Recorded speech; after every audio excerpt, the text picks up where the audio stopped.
On se retrouve après ces 5 jours de bikepacking. Je vous ai fait donc ma vidéo de matos de ce que j'ai pris en bikepacking. Et maintenant on va faire un petit retour sur comment ça s'est passé.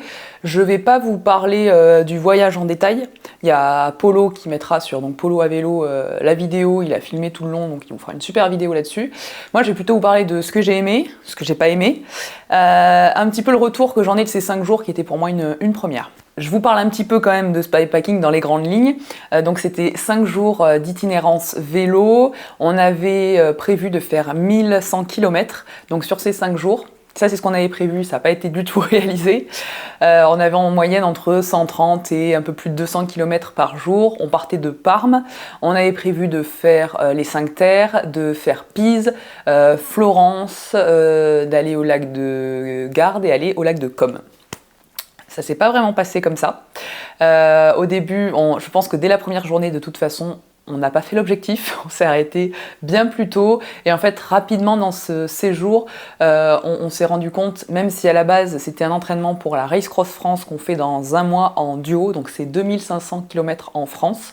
On a prévu de la faire en duo, donc on voulait vraiment s'entraîner à rouler ensemble et un petit peu voir aussi les petites choses à améliorer. Voilà, parce que c'est... Faire une sortie du dimanche à deux, c'est bien, déjà on n'y arrive pas, en général il y en a toujours un très loin l'un de l'autre, moi loin derrière, lui loin devant.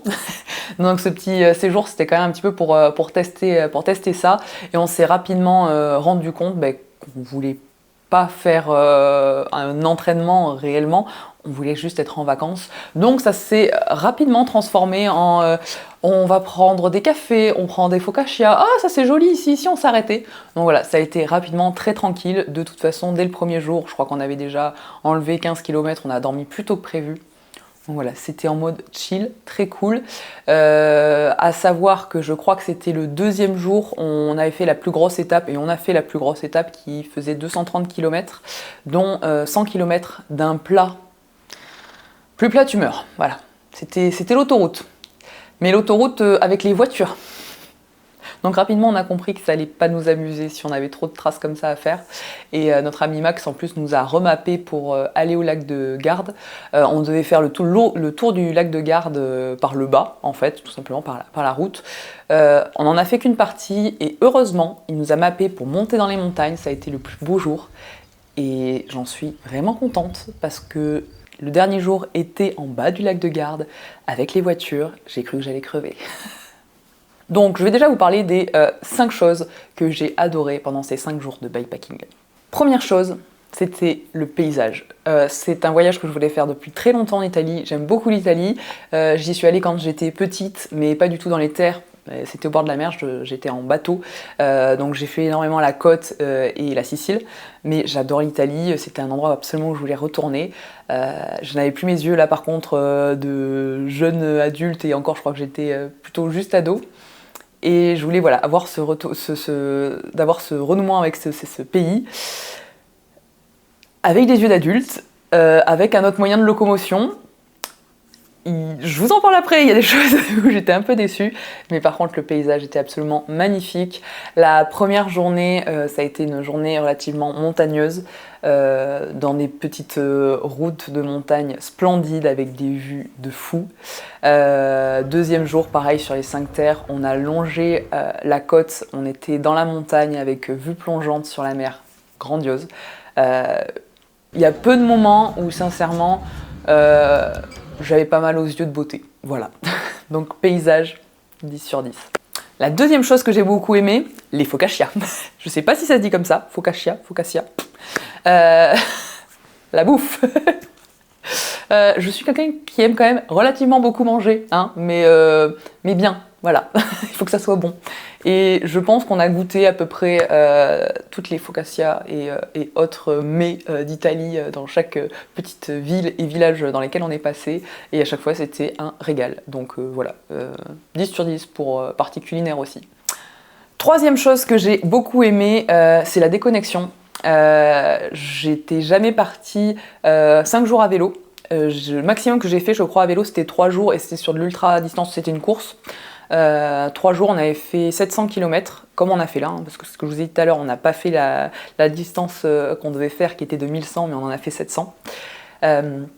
Et cette déconnexion, ça a été assez drôle parce que le premier jour, j'en ai reparlé à Polo les 3, 4 ou 5e jour. Premier jour, premier soir, on a pris un hôtel pour dormir, on était fatigués, on avait froid, on allait prendre une douche. Et on devait faire normalement que du camping pendant tout le séjour. Et on est arrivé dans un hôtel, on n'avait même pas fait que c'était un hôtel, on avait juste envie de manger. Au moment où on lève les yeux, on voit que c'est un hôtel, on fait ok, il nous faut une chambre. Et donc premier jour ça a été hôtel, deuxième jour ça a été camping, pareil on cherchait vraiment le camping. Et plus ça allait et plus je me disais mais bah en fait je crois qu'il y a, enfin il y a un ruisseau en fait, on peut prendre une douche dans un ruisseau, on peut mettre la tente dans un dans un petit coin, c'est pas grave. Il n'y a plus besoin de je sais pas si c'est un luxe, mais de ces habitudes qu'on a à la maison. Il y a vraiment un système de déconnexion. Il y a un moment, je savais même plus quel jour on était, on est parti que 5 jours. Hein. Et j'ai beaucoup aimé ce moment où tu pédales pour le kiff, t'es plus connecté à toutes tes habitudes. Et ça m'a fait énormément de bien. Je suis quelqu'un qui a beaucoup de mal à déconnecter de ma vie professionnelle. Et c'est arrivé un moment où c'était important que ça arrive. Donc vraiment contente et surtout que je déconnecte quand je suis sur une course, mais pas comme ça, je suis beaucoup plus focus sur la course, sur les kilomètres parcourus, sur mon ravitaillement, mes pauses, il faut qu'elles durent peu de temps. Là, c'était vraiment, ok, on prend 1 heure, c'est pas grave. C'est pas grave, c'est cool, on profite. Donc j'ai adoré. La 4e chose, ça a été un endroit coup de cœur, ça a été le lac de Garde. Lac de Garde, on l'a fait l'avant-dernier, donc le 4e jour et le 5e jour. Je pense qu'on aurait fait la route en bas, je l'aurais beaucoup moins apprécié. Là, on est passé sur les hauteurs et donc dans les montagnes et une vue sur le lac de Garde quand on est arrivé au plus haut sommet qui était magnifique. J'ai trouvé ce lac d'un calme et d'une beauté grandiose. À la fin du 4e soir, en plus, grande descente qui a dû durer au moins 25 km, un gros plaisir. Et Polo m'attendait, il me dit faut que tu t'arrêtes, on était en pleine descente, et je lui dis pourquoi il veut qu'on s'arrête en plein milieu de la descente, alors j'ai vu qu'effectivement il y avait un resto, quoi. Il me fait non mais attends, faut qu'on s'arrête boire un verre ici, et là je m'arrête, et je vois donc ce bar qui avait une vue plongeante sur le lac de Garde, qui était mais grandiose. Sincèrement on s'est dit ça va nous coûter un rein, c'est pas grave, on prend juste un verre et on repart après. Ils nous ont amené la note, on y est resté la soirée. Je crois que ça a été sincèrement, ça a été le repas le plus rentable. Pour une vue pareille en plus, c'était grandiose. Et le matin, on a dormi dans un camping en bas du lac de Garde. Et pareil, le matin, quand tout est silencieux, que l'eau est d'huile, les couleurs bleues, enfin, grandiose. Et 5e chose, c'est l'hospitalité, qu'on ne trouve pas partout, mais c'est l'hospitalité dans les petits villages dans lesquels on est passé. Les Italiens ont été adorables et tout le monde était un petit peu curieux de nous voir avec tous nos équipements sur nos vélos. Premier soir, vraiment, on est arrivé donc dans cet hôtel-restaurant. On s'est posé, on s'est dit juste, voilà, il nous restait 15 km avant d'arriver au camping qu'on avait prévu pour la fin de la première sortie. Et la dame est arrivée, elle a vu qu'on était vraiment HS. Les cuisines pourtant étaient fermées, c'était en train de tout nettoyer. Elle est venue, elle me dit vous voulez manger? On s'est dit bah, si vous avez quelque chose. Et ils ont rallumé la cuisine pour nous. Donc du coup après on leur a dit bah, vous n'avez pas une chambre? Ils se sont débrouillés à nous trouver une chambre, vraiment adorable. Le mec qui gérait l'hôtel nous a trouvé un endroit pour mettre nos vélos dans son garage, fermé à clé, protégé. Enfin sincèrement ça s'est pas passé partout comme ça. Mais les endroits où il y a eu de très bons contacts, c'était un vrai bonheur. Maintenant, on va parler des choses qui fâchent, et je vais vous parler des choses que je n'ai pas du tout aimées sur ce séjour. Première chose, les automobilistes. Vraiment, ça a été un enfer. Les Italiens, je trouve, roulent extrêmement mal avec les cyclistes. J'avais l'impression d'être au Portugal. Voilà, route défoncée, les mecs, ils te doublent à genre 2 mm, et à plein badin. Voilà. Donc sincèrement, les 2-3 fois, et ça a été long, où il a fallu prendre des routes très passantes, ça a été un enfer. Et sincèrement, j'ai dit à Paul quand on a fini le séjour, la prochaine fois, c'est pas avec des véloroutes, c'est avec des gravels. On se débrouille pour prendre des chemins, des petites routes, parce que c'est pas du plaisir. Et c'est pas un voyage à vélo. Alors autant sur une course, je m'en fiche. Quand je faisais mon vélo taf Annecy-Genève, pareil, j'étais dans la circulation, ça me frôlait. C'est pas grave en fait, c'était un point A, un point B, j'étais pas là pour prendre du plaisir, j'étais juste là pour me déplacer. C'était beaucoup moins grave. Là, quand t'as l'impression de jouer ta vie toutes les 5 minutes, non, pas cool. Le deuxième jour, en plus, on a fait 100 bornes comme ça, pour passer à Pise, grosse arnaque. Ah, elles ont été longues ces 5 bornes, mais très très longues. Je suis sûre que la dernière côte que j'ai eue sur ce deuxième jour a été dure, mais je l'ai apprécié de plus être avec les voitures. Deuxième chose que j'ai pas du tout apprécié, la foule qu'il y a dans les grandes villes touristiques, que ce soit à Pise, que ça soit à Florence. Un enfer! Alors ok, c'était le viaduc français. On avait donc 2 jours fériés cette semaine-là, donc il y avait énormément de touristes français. Sincèrement, ça parlait français partout. J'étais pas dépaysée au niveau de la langue pour le coup. Mais sincèrement, ça a été d'aucun plaisir.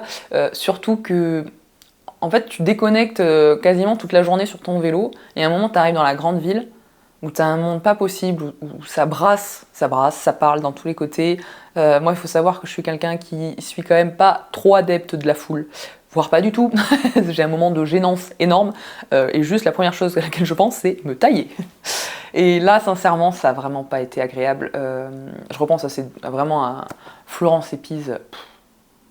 À refaire, pareil, j'ai dit à Paul, prochain voyage vélo, tu m'oublies les grandes villes. Tu me fais passer par des petits villages, des petites routes sympas, les grandes villes, je m'en tape. De toute façon, ça ne m'intéresse pas. C'est certainement très joli, mais il y a trop de monde pour que je puisse profiter.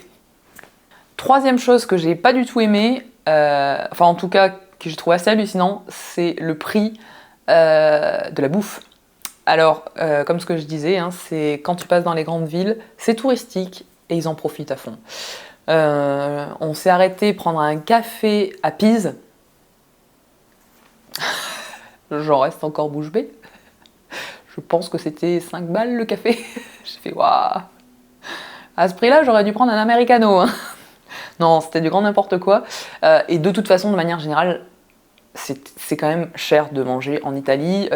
Pour 5 jours à 2, on en a eu en moyenne pour 500 €. Alors ok, on est 2 bons gros mangeurs, toutes les 2 heures, on s'arrêtait manger une focaccia ou une glace ou autre chose. Mais quand même, j'ai trouvé ça relativement très cher. Et en sachant qu'avec ça, je ne compte pas le transport en train qu'on a fait pour aller de Florence au lac de Garde. Et on a dormi dans un hôtel, on a payé un camping. Les 2 autres, on les a pas payés parce qu'on est arrivé très tard et on est reparti très tôt. Donc on n'a pas vu pour payer, voilà. Mais non, j'ai trouvé ça, c'était un voyage cher, voilà. Ok, c'était les vacances, mais bon, quand même, j'ai pas envie d'y passer tout mon budget non plus. Et quatrième et dernière chose, c'était beaucoup trop court. 5 jours. Pour une fois que j'arrivais à déconnecter, là, moi, j'étais partie et j'étais vraiment partie pour très très longtemps. Genre, si jamais je pouvais revenir, c'était pas grave. N'exagérons rien, mais je suis toujours dans l'excès, que voulez-vous. Non, 5 jours, c'était court, parce que du coup, effectivement, il y a des tronçons qu'on a vite fait en train pour pas perdre de temps, et puis on nous a dit que c'était pas intéressant, donc je pense que même si on avait eu plus de temps, on les aurait coupés. Mais 5 jours, c'est peu, et ce qu'il y a de très amusant, un petit peu comme cette déconnexion que je parlais tout à l'heure, c'est-à-dire que le premier, deuxième jour, tu travailles, t'as un petit peu mal aux jambes, troisième jour, ça va un peu mieux, et puis quatrième et cinquième jour, alors que le quatrième jour, l'ascension des 20 km a été dure et a fait mal aux pattes, en fait, le matin, ça va très bien. J'ai vu aussi un truc très drôle, c'est que je suis quelqu'un qui a quand même une dépense calorique assez élevée, je mange énormément et très souvent. Et je crois que le premier, deuxième jour, je m'arrêtais, mais genre toutes les 1 ou 2 heures, mais vraiment manger un énorme sandwich, voilà, et j'avais faim. Et le troisième, quatrième et cinquième jour, je mangeais le matin, je mangeais le midi et je mangeais le soir. Et je crois que je mangeais une barre. Oui, en tout, j'avais une barre pour la journée que je grignotais comme ça. Mais j'avais plus cette notion de vraiment faim. Le corps s'était habitué en fait à pédaler en disant ok, c'est quelque chose de normal, on n'a pas besoin de consommer plus d'énergie que d'habitude. Enfin, c'était assez rigolo de se dire que le corps vraiment s'habitue à ce voyage, s'habitue à pédaler, s'habitue à l'effort et au changement de rythme de vie. Et j'ai trouvé ça assez cool et t'as juste envie de te dire mais on peut peut-être continuer, on a fait qu'un tout petit tour là. Donc ça c'était très drôle, mais oui c'était trop court. Je vais aussi donc vous parler des petites choses que j'ai compris à travers ces 5 jours de bikepacking. Première chose, on peut faire 5 jours de vélo sans cuissard, voilà, je l'ai fait nu. J'ai changé, si vous avez vu ma vidéo précédente, et je vais vous faire une vidéo complète sur mon vélo d'amour.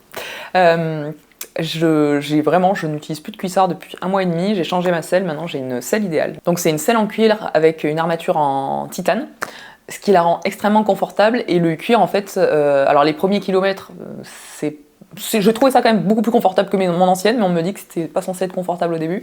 Mais plus ça va, plus ça se fait à ta morphologie, et plus c'est confortable. Et là j'ai sincèrement passé 5 jours sans avoir mal au derrière.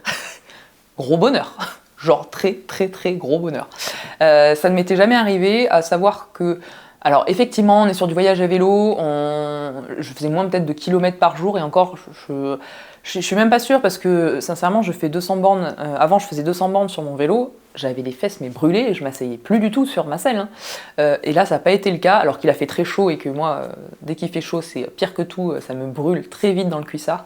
Donc j'ai enlevé le cuissard, maintenant juste je prends un short, voilà, tout simplement, j'ai mon short, ou short de course à pied, ou parce que les cuissards Wilma, je les aime d'amour aussi, ils ont fait des cuissards où on peut enlever les peaux de chamois. Donc moi je roule en fait sans la peau de chamois. Ce qui me permet de me dire que, vu que c'était quand même un test aussi pour la RAF, que je vais prendre la peau de chamois pour la RAF en plus, en me disant que potentiellement, vu qu'on va faire quand même beaucoup plus de kilomètres par jour, peut-être que j'en aurais besoin. Sincèrement, je pense pas, parce que t'as même pas l'impression plus d'être, d'être crade. Parce que voilà, quand même, il faut dire les mots. Moi, dans un cuissard, j'ai juste l'impression de moisir. Voilà. C'est un peu ragoûtant. Non, j'aime pas du tout, j'ai qu'une envie en fait à chaque fois, c'est d'enlever mon cuissard. Là, j'ai fini de pédaler, j'avais pas qu'une envie, c'était l'enlever en fait, j'avais juste l'impression d'être avec un short, j'avais pas l'impression d'avoir transpiré dedans. Ce que je faisais, c'est que le soir quand j'arrivais, je frottais, je nettoyais un coup, il séchait un peu dans la nuit, ou il séchait le matin sur moi, et ça allait très bien, et j'ai eu 0 douleur. Je crois que j'ai utilisé plutôt en prévention que par douleur, une crème un petit peu contre les irritations. Et quand j'ai vu que de toute façon ça allait très bien, bon la crème, voilà quoi. Donc gros bonheur de pouvoir enfin avoir trouvé une solution pour plus avoir mal aux fesses.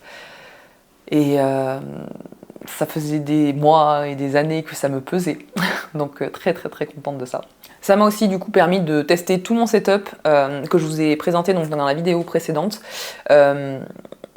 Tout m'a servi, je suis en train de réfléchir. Alors non, pas tout m'a servi, j'ai pas utilisé les manchettes, j'ai pas utilisé mes gants longs, parce qu'il a vraiment pas fait froid, et parce qu'en fait on pédalait pas la nuit, en fait dès qu'il commençait à faire nuit, je pense qu'on pédalait encore 1 heure, en général on mangeait, puis on allait trouver un endroit pour dormir, donc j'ai pas eu vraiment besoin de ça. Le dernier soir, parce que j'ai quand même eu un peu froid la nuit, il faut savoir que j'avais pas pris de duvet parce que j'en avais pas, j'avais juste un drap de soie, et vu qu'on dormait à côté du lac de Garde, j'avais peur avec l'humidité d'avoir trop froid, et j'avais mis mes jambières, j'avais un look pépite.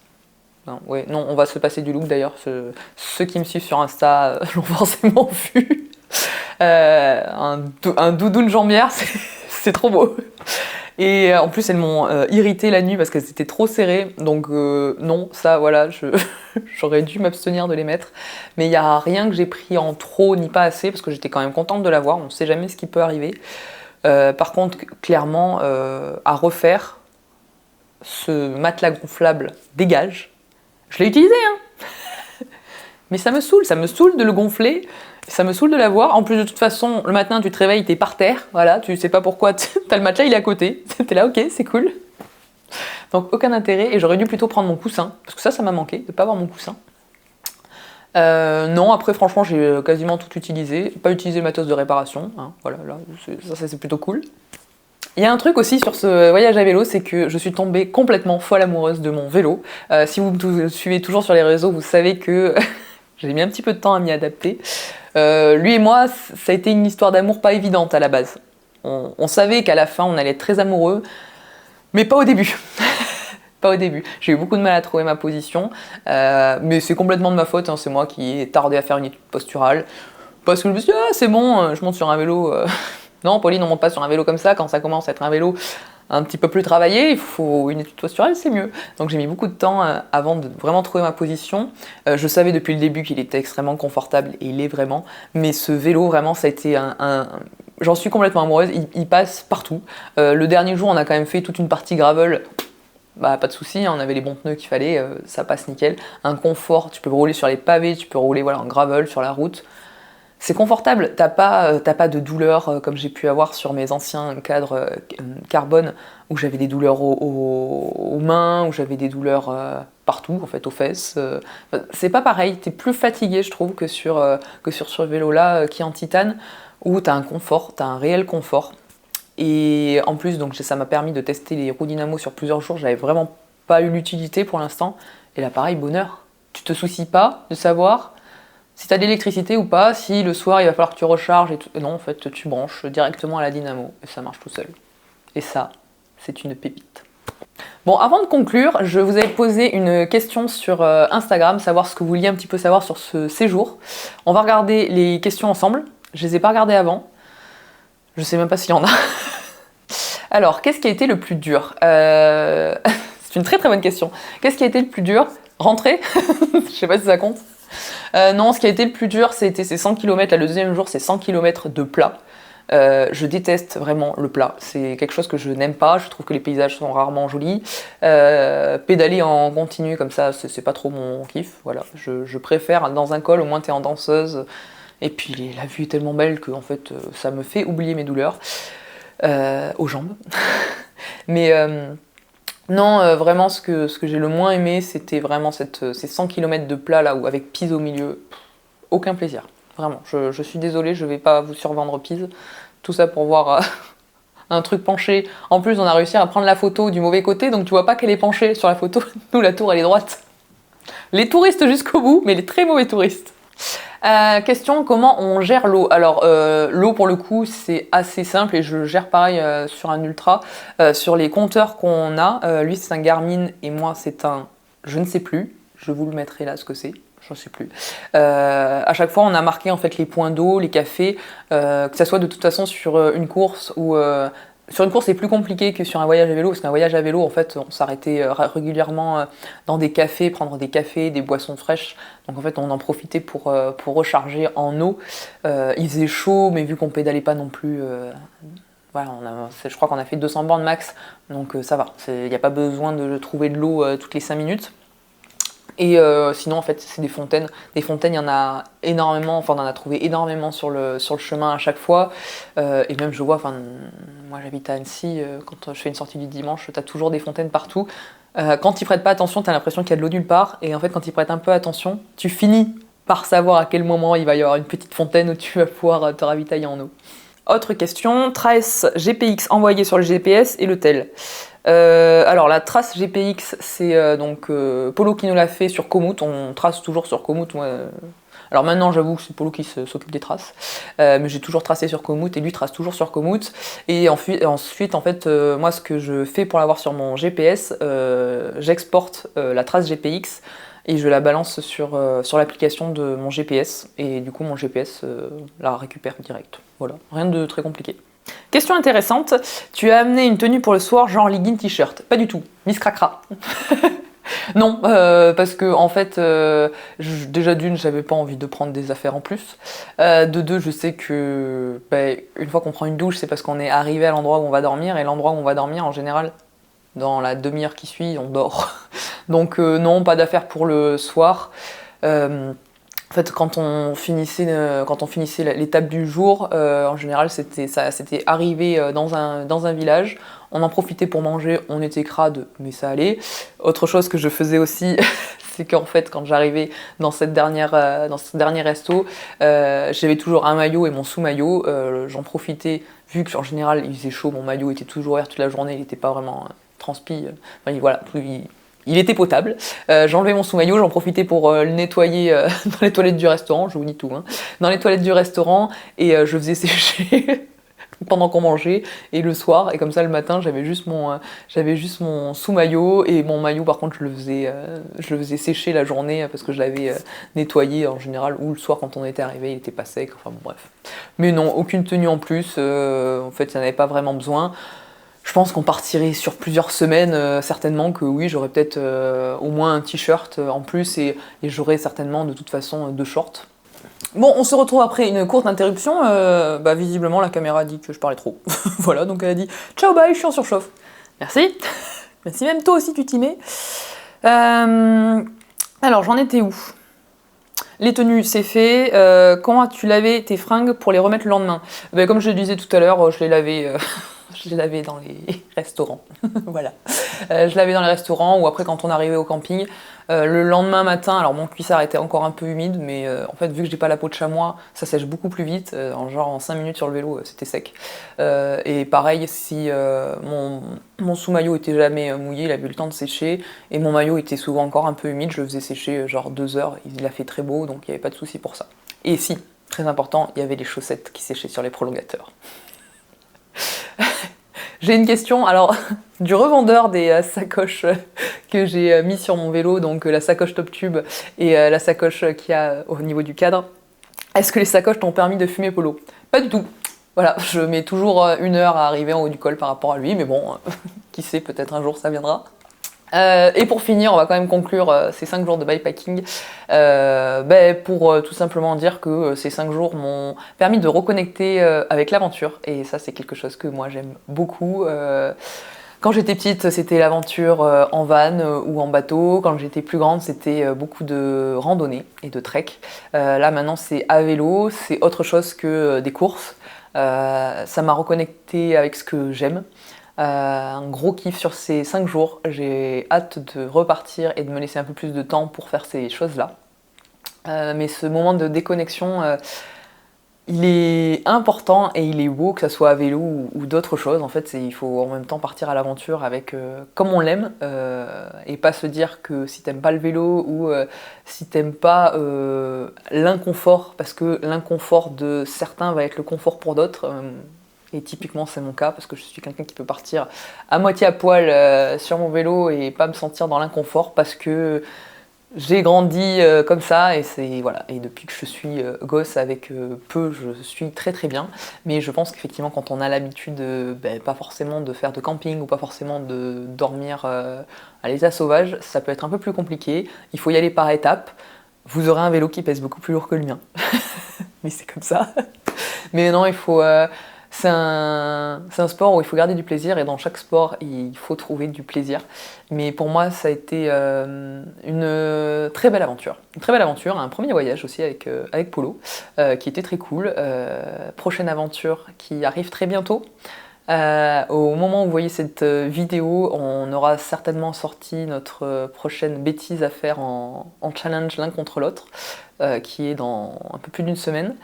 Et dans un mois, c'est la Race Cross France. Ça va être une belle épreuve, une très belle épreuve, surtout en duo.